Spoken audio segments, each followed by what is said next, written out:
Assalamualaikum warahmatullahi wabarakatuh. Selamat pagi semuanya. Bagaimana kabar kalian hari ini? Ya, semoga kita tetap selalu diberi kesehatan. Dan jangan lupa untuk selalu menjaga kesehatan dengan menjalankan protokol kesehatan. Apakah hari ini ada yang tidak masuk? Nah, yang nggak masuk, yang sakit kita doakan semoga lekas sembuh.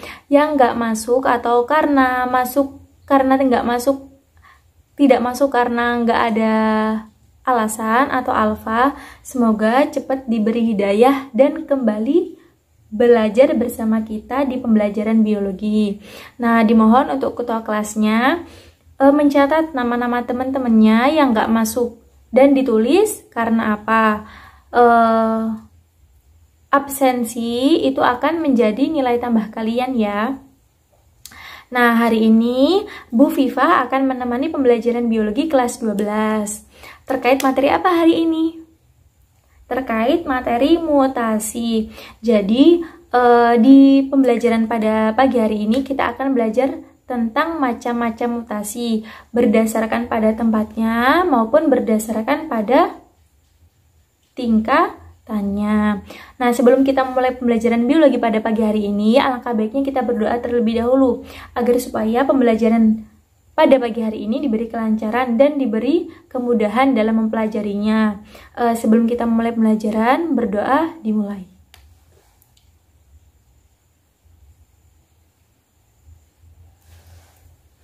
Berdoa selesai. Langsung saja kita masuk pada materi hari ini.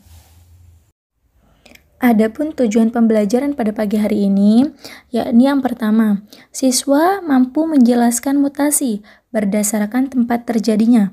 Yang kedua yaitu, siswa mampu menjelaskan mutasi berdasarkan tingkatannya. Nah, di sini mutasi berdasarkan tingkatannya itu terbagi menjadi dua.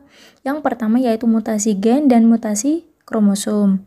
Kemudian di mutasi kromosom terbagi lagi menjadi dua, yaitu terkait tentang perubahan jumlah kromosom dan perubahan struktur kromosom. Tetapi dalam materi mutasi ini, Ibu hanya menjelaskan tentang mutasi kromosom berdasarkan perubahan jumlah kromosomnya saja. Slide yang kedua yaitu peta konsep, di mana di peta konsep ini kita dapat mengetahui mutasi itu terbagi menjadi tiga. Yang pertama yaitu berdasarkan tempat terjadinya, yang kedua yaitu berdasarkan sumbernya, dan yang ketiga yaitu berdasarkan tingkatannya. Tetapi di sini Ibu akan menjelaskan terkait tentang mutasi berdasarkan tempat terjadinya dan mutasi berdasarkan tingkatannya, di mana mutasi berdasarkan tempat terjadinya itu terbagi lagi menjadi dua. Yang pertama yaitu mutasi somatis dan yang kedua yaitu mutasi gamet. Sedangkan yang mutasi berdasarkan tingkatannya itu terbagi lagi menjadi dua, yakni yang pertama yaitu perubahan susunan kromosom dan yang kedua yaitu perubahan jumlah kromosom. Nah, di perubahan susunan kromosom itu terdapat delesi, kemudian duplikasi, inversi, dan translokasi. Sedangkan yang perubahan jumlah kromosom itu ada euploid dan aneuploid. Seperti itu. Nah, pada slide selanjutnya kita akan masuk ke materi. Yang pertama yaitu mutasi berdasarkan tempat terjadinya, di mana di mutasi berdasarkan tempat terjadinya ini terbagi menjadi dua. Yang pertama yaitu mutasi somatis dan yang kedua yaitu mutasi gamet. Apa itu Bu mutasi somatis? Nah, mutasi somatis di sini merupakan perubahan gen pada sel-sel tubuh, di mana hal ini belum dapat merubah fenotip atau sifat pada keturunannya sehingga tidak dapat diwariskan. Jadi mutasi pada somatis ini tidak dapat diwariskan. Sedangkan mutasi pada gamet itu merupakan perubahan pada tingkat gen atau kromosom yang terjadi pada gamet selama fase meiosis. Nah, di mutasi gamet ini itu dapat diwariskan kepada keturunannya sehingga dibedakan menjadi dua lagi, yaitu pada mutasi gen dan mutasi kromosom, seperti itu. Selanjutnya yaitu mutasi berdasarkan tingkatannya, di mana di mutasi berdasarkan tingkatannya ini terbagi menjadi dua. Yang pertama yaitu mutasi gen dan yang kedua yaitu mutasi kromosom. Yang pertama yaitu mutasi gen, di mana di mutasi gen ini terjadi karena perubahan urutan basa pada DNA, atau dapat dikatakan sebagai perubahan kimiawi nukleotida pada DNA. Nah, di mutasi gen ini terjadi perubahan sifat individu tanpa adanya perubahan jumlah dan susunan kromosomnya. Pada gambar di sebelah kiri itu terdapat gambar sebelum terjadinya mutasi gen dan setelah terjadinya mutasi gen. Nah, kedua gambar tersebut kita dapat membedakan antara kondisi yang sebelum dan yang sesudah terjadinya mutasi gen. Nah, kalau yang digambar sesudah terjadinya mutasi gen itu terdapat nukleotida yang hilang atau perubahan urutan basa pada DNA. Seperti itu. Jika hanya satu basa nitrogen saja yang berubah, itu disebut dengan mutasi titik. Nah, apabila sejumlah basa yang berdampingan itu yang berubah, maka disebut dengan mutasi basa ganda, atau dapat mengenai satu gen atau melebihi dari satu gen. Biasanya ini terjadi pada seklemia atau anemia sel sabit. Jadi, bentuk keping darah merahnya itu, bentuk sel darah merahnya itu berbentuk seperti bulan sabit. Kemudian mutasi sendiri itu apa sih, Bu? Pengertiannya. Nah, mutasi di sini itu merupakan penambahan atau pengurangan satu atau lebih pasangan nukleotida pada satu gen dan menyebabkan pergeseran basa-basa lainnya sehingga kode untuk protein baru akan muncul. Mutasi pada nukleotida penambahan itu disebut dengan adisi, sedangkan mutasi pengurangan pasangan basa itu disebut inersi atau delesi. Jadi yang disebut penambahan atau terjadi penambahan nukleotida pada satu gen itu disebut dengan adisi. Sedangkan jika terjadi pengurangan pasangan basa itu disebut dengan inersi atau delesi. Delete, jadi kan kalau delete kan pengurangan seperti itu. Nah, itu di tengah-tengah itu ada gambar terkait sel yang normal dengan penyakit sel atau apa, seklemia atau anemia sel sabit. Nah, dapat dilihat jika sel yang normal itu pada urutan DNA-nya yang CTT nomor 2 dari kiri, nomor 2 terakhir dari kanan, nomor 2 terakhir dari kanan itu ada kode CTT, di mana kode DNA ini berubah atau mengalami mutasi dari CTT menjadi CAT. Nah, CAT-nya di mana? CAT-nya itu yang di sekle sel. Maka RNA dutanya itu menjadi GUA atau mRNA, itu disebut dengan RNA duta, sehingga menjadi GUA, yaitu kodon dari valin. Jadi jelasnya itu hanya berubah satu basa nitrogen saja, yang dari CTT menjadi CAT, maka mutasi gen seklemia ini terjadi. Nah, sel darah yang mengandung molekul yang telah berubah ini memiliki bentuk abnormal atau tidak seperti bentuk sel pada normalnya, sehingga menyebabkan penumpukan pada pembuluh darah seperti itu. Nah, slide selanjutnya itu terdapat gambar dan kita akan membahas terkait mutasi pada nukleotida penambahan atau yang disebut dengan adisi dan mutasi pengurangan pasangan basa atau disebut dengan inersi atau delesi. Jadi gambar yang pertama itu merupakan gambar penampakan bentuk dari struktur asam amino yang normal. Nah, pada gambar yang sebelah kanan di atas itu kan ada yang berwarna merah berlambangkan huruf A. Jadinya kita lihat di yang normal atau penampakan struktur asam amino yang normal. Itu setelah UUU terlihat ya, kalian bisa memperhatikan gambar tersebut. Yang kodenya UUU itu menjadi UUUA. Jadi terdapat penambahan kode A. Itu disebut dengan adisi, terdapat penambahan satu basa nitrogen, yaitu A. Jadi pada gambar yang kedua atau gambar sebelah kanan di atas itu merupakan penambahan adisi, penambahan satu basa nitrogen, satu basa nukleotida yang disebut dengan adisi. Sedangkan gambar yang bawah itu merupakan pengurangan. Nah, pengurangan pasangan basa, yakni yang disebut dengan inersi atau delesi. Jadi yang tadinya di struktur asam amino yang normal itu kan ada G, kemudian S. Nah, itu terjadi pengurangan, yang S itu dirubah menjadi U. Nah, U itu kalian bisa lihat di gambar yang bawah sebelah kiri. Gambar bawah sebelah kiri. Itu terjadi pengurangan satu basa yang disebut dengan inersi atau delesi. Jadi yang maunya kodenya itu S, kode basanya itu S, itu menjadi U. Itu disebut dengan delesi. Sedangkan pada gambar yang sebelah kanan paling bawah atau sebelah kanan bawah itu terjadi pengurangan pasangan basa atau yang disebut dengan delesi, yang mana penampakan pada asam amino yang normal, struktur asam amino yang normal itu adalah AUGA. Tetapi kalau yang di gambar kanan bawah itu ada AUGU. Jadi yang A diubah ke U. Itu disebut dengan pengurangan pasangan basa atau inersi atau delesi.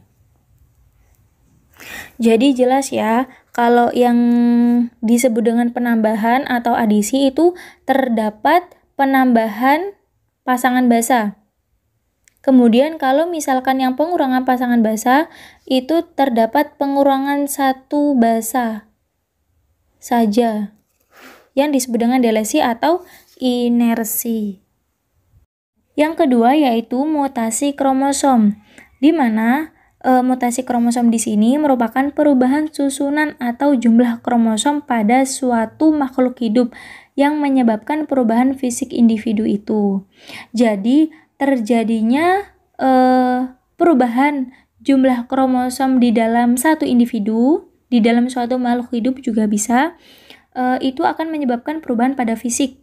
Jadi terlihat pada fisik kita jika terdapat perubahan jumlah kromosom atau susunan kromosomnya. Nah, penyebab dari mutasi kromosom ini adanya gangguan fisik dan kimia yang menyebabkan kesalahan di dalam pembelahan sel atau pindah silang yang terjadi pada saat mitosis ataupun meiosis, sehingga dapat merusak susunan kromosom ataupun dapat mengubah jumlah kromosomnya. Di mutasi kromosom ini terbagi menjadi dua. Yang pertama yaitu perubahan jumlah kromosom dan yang kedua yaitu perubahan struktur kromosom. Jadi yang saya jelaskan yaitu hanya satu, yang perubahan jumlah kromosom saja. Terkait yang perubahan struktur kromosom itu akan dijelaskan oleh Bu Karimatus Sholihah. Nah, selanjutnya yaitu perubahan jumlah kromosom pada mutasi kromosom. Nah, ini terbagi menjadi dua, yaitu yang pertama ada euploid dan yang kedua ada aneuploid. Nah, yang kita bahas yang pertama yaitu euploid, di mana euploid itu merupakan mutasi yang terjadi karena perubahan jumlah kromosom atau ploid, sehingga melibatkan kehilangan atau penambahan perangkat kromosom atau yang disebut dengan genom. Nah, arti euploid sendiri itu adalah EU itu artinya benar, kemudian ploid itu artinya unit, yaitu jenis mutasi di mana terjadi perubahan pada jumlah N. Biasanya terjadi pada makhluk hidup dari perkembangbiakan secara kawin yang bersifat diploid atau 2N kromosom. Disebut dengan monoploid jika organisme itu kehilangan satu set kromosom sehingga memiliki satu perangkat kromosom saja. Kemudian disebut dengan poliploid jika organisme yang memiliki lebih dari 2 genom. Kalau yang biasanya terjadi pada tumbuhan itu ada di apel dan pada tebu, sedangkan yang hewan itu ada pada hewan Daphnia, Rana esculenta, dan Ascaris. Nah, yang slide selanjutnya yaitu mutasi poliploid yang terbagi menjadi dua. Nah, yang pertama yaitu autopoliploid yang terjadi akibat N-nya mengganda sendiri karena kesalahan meiosis dan terjadi pada kromosom homolog. Ini biasanya terjadi pada semangka yang tak berbiji. Kemudian yang kedua yaitu allopoliploid yang terjadi karena perkawinan atau hibrid antara spesies yang berbeda jumlah set kromosomnya dan terjadi pada kromosom non-homolog. Misalnya pada Rapanobrassica atau akar seperti kol dan daun mirip loba. Nah, pada perubahan jumlah kromosom ini kita akan membahas tentang aneuploid. Kalau yang pertama tadi kan ada euploid. Nah, sedangkan yang kedua ini adalah aneuploid. Apa sih Bu arti dari aneuploid itu? Aneuploid, an itu tidak, eu itu benar, sedangkan ploid itu adalah unit. Jadi dapat diartikan bahwasanya aneuploid itu merupakan jenis mutasi di mana terjadi perubahan jumlah kromosom atau perubahan jumlah N-nya. Nah, contohnya itu pada sel tubuh manusia yang memiliki 2 paket kromosom atau 2N. Nah, 1 N-nya itu sama dengan 23 kromosom. Kemudian mutasi ini tidak melibatkan seluruh genom yang berubah, melainkan hanya terjadi pada salah satu kromosom dari genom. Serta penyebab dari terjadinya mutasi kromosom aneuploid ini adalah anafase lag, di mana anafase lag ini merupakan peristiwa tidak melekatnya benang-benang spindle ke sentromer dan disebut dengan non-disjunction atau gagal berpisah. Seperti itu. Nah, itu tadi merupakan penjelasan terkait materi macam-macam mutasi. Di sini Ibu akan menyimpulkan kembali ya. Kalau misalkan yang tadi telah dijelaskan itu ada mutasi berdasarkan tempat terjadinya dan mutasi berdasarkan tingkatannya. Kalau misalkan yang mutasi berdasarkan tempat terjadinya itu terbagi menjadi dua, yaitu apa? Yaitu mutasi somatis dan mutasi gamet. Kalau mutasi somatis itu mutasi yang terjadi pada sel-sel tubuh. Sedangkan kalau mutasi gamet itu mutasi yang terjadi pada sel kelamin. Nah, di mutasi berdasarkan pada tingkatannya itu terbagi lagi menjadi dua, yaitu perubahan susunan kromosom dan perubahan jumlah kromosom, tetapi yang dijelaskan hanya satu, yaitu perubahan jumlah kromosom, di mana di perubahan jumlah kromosom ini terbagi lagi menjadi dua, yaitu ada euploid, ada aneuploid, seperti itu. Mungkin cukup itu saja yang dapat Ibu jelaskan. Ibu akan memberikan pengumuman terkait tugas-tugas yang belum dikumpulkan pada minggu-minggu lalu. Bagi yang belum mengumpulkan tugas pada minggu lalu, dimohon segera mengumpulkan ya, karena itu akan menjadi nilai tambah kalian. Kalau misalkan nilainya kurang, berarti kan hasil kerja kalian atau hasil belajar kalian juga akan berkurang, seperti itu. Karena pada pagi hari ini atau pada pertemuan kali ini, Ibu tidak akan memberikan tugas apapun. Cukup yang belum mengumpulkan tugas pada minggu-minggu lalu yang telah Ibu berikan, yang belum mengumpulkan tugasnya dimohon segera mengumpulkan. Jadi pada pertemuan kali ini Ibu tidak akan memberikan tugas. Cukup yang belum mengumpulkan tugas pada minggu-minggu lalu dimohon segera dikerjakan kemudian dikumpulkan kepada Ibu sebelum tanggal 30. Mungkin cukup itu saja yang dapat Ibu berikan.